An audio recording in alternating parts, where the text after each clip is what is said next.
रतलाम जिले के आलोट में एक पीड़ित परिवार अनिश्चितकालीन हड़ताल पर बैठा है। पीड़ित परिवार पिछले 16 वर्षों से न्याय की गुहार लगा रहे हैं। आपको बता दें कि पीड़ित परिवार के मुखिया रमेश वर्रा आलोट में बाबू के पद पर पदस्थ थे।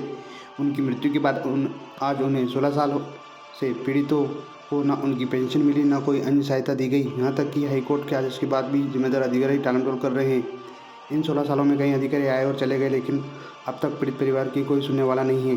परेशान होकर अनिश्चितकालीन हड़ताल पर परिवार अपने हाथों में तख्तियां लेकर बैठा है।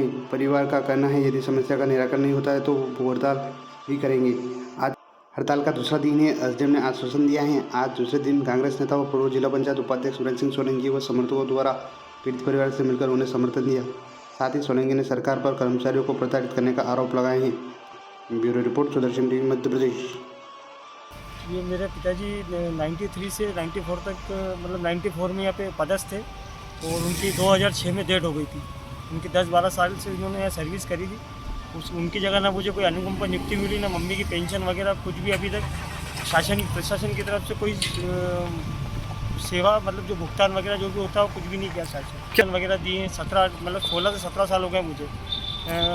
रतलाम वाले कहते हैं आलोट जाओ, आलोट वाले कहते हैं रतलाम जाओ। मुझे जानकारी मिली थी, हमारे एक स्वर्गीय कर्मचारी रमेश वर्रा जी, जिनके ग्रेचुइटी पेंशन से लेके जो आवश्यक उन्हें हक का पैसा है वो अब तक उनके पुत्रों को, उनकी पत्नी को भुगतान नहीं किया गया है। मध्य प्रदेश सरकार एक तरफ गरीबों के हितैषी होने की बात करती है, कर्मचारी हितैषी होने की बात करती है, और दूसरी तरफ ये अंधेर नगरी चौपट राजा, टकेसर भाजी और टकेसर खाजा का ये उदाहरण है। एक 70-75 वर्ष की महिला को तहसील परिसर में एसडीएम कार्यालय के अंदर अपने हक के लिए बैठना पड़े, इससे शर्मनाक यहाँ के प्रशासन के लिए, सरकार के लिए कुछ नहीं हो सकता। यदि इनमें जरा भी पानी है तो तत्काल इस पीड़ित परिवार की मदद करना चाहिए, अन्यथा हम सब लोग भी मजबूरन इस परिवार के साथ यहाँ अनशन पर बैठेंगे।